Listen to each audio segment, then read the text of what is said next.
Hello and welcome to News Central. Now, I am Lekon Onobanjo. The headlines at this hour.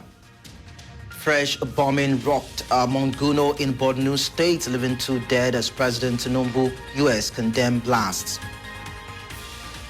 Tribute march held in Kenya after deadly anti-government protests.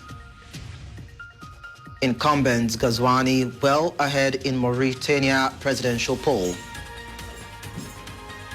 Details to come your way shortly.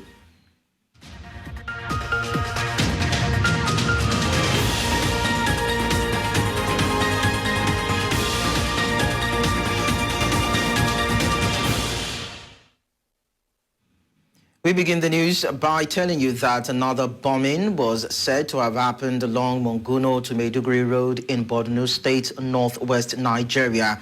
Earlier, News Central correspondent Umar Kirawa joined us to give us an update on this.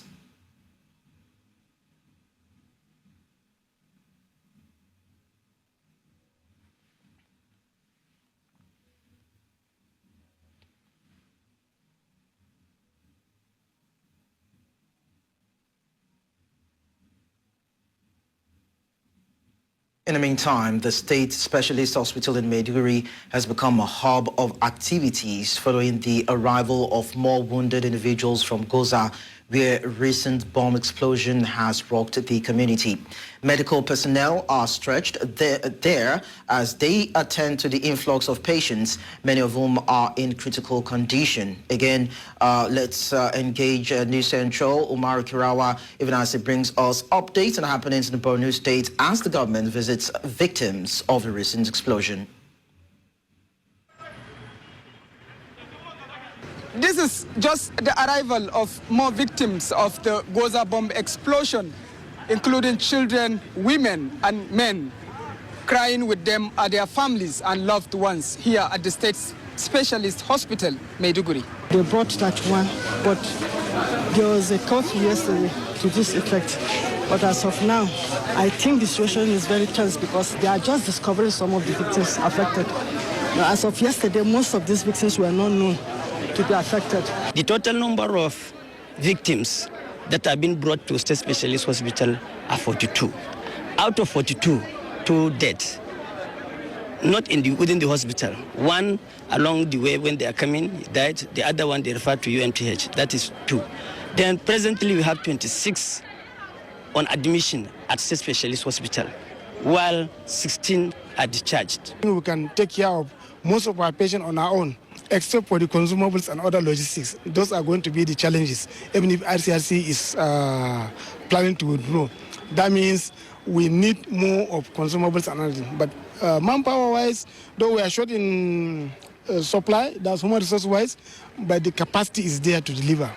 The recent bomb explosion has left residents shaken and fearful, prompting renewed appeals to authorities for increased protection. So we are all here to see our people. We sympathize with them. We call on the general public to continue to be vigilant and be prayerful, especially crowded areas. You know, people have started having laxity on the issue of checking, but I believe we have to now go back to the same culture of checking. We are very appreciative and grateful to the acting governor for his prompt response. He's just coming back from Lagos.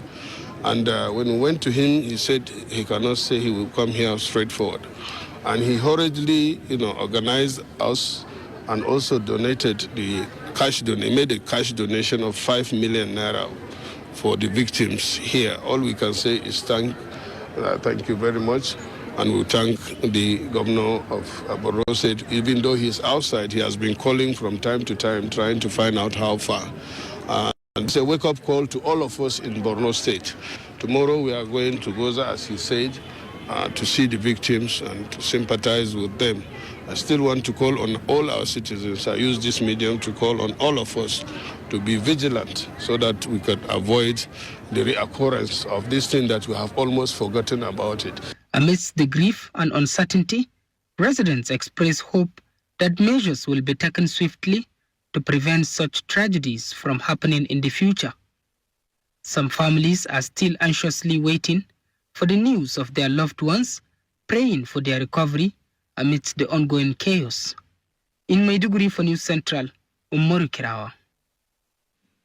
Meanwhile, President Bola Tinubu has condemned Saturday's suicide bomb blast in Borno'S state and the one that happened today, describing it as a desperate act of terror. The presidency issued a statement commiserating with the victims' families and the Borno state government. In a statement on Sunday, presidential spokesman Ajuri Ngalale conveyed the president's condolence message, maintaining that his administration is taking necessary measures to secure citizens. Similarly, the United States government condemned the attack, describing it as horrific. The mission, in a Sunday message, reiterated its commitment to collaborating with the Nigerian government to defeat terrorism and bring the perpetrators of these heinous acts to justice. Away from that, let's tell you that the family of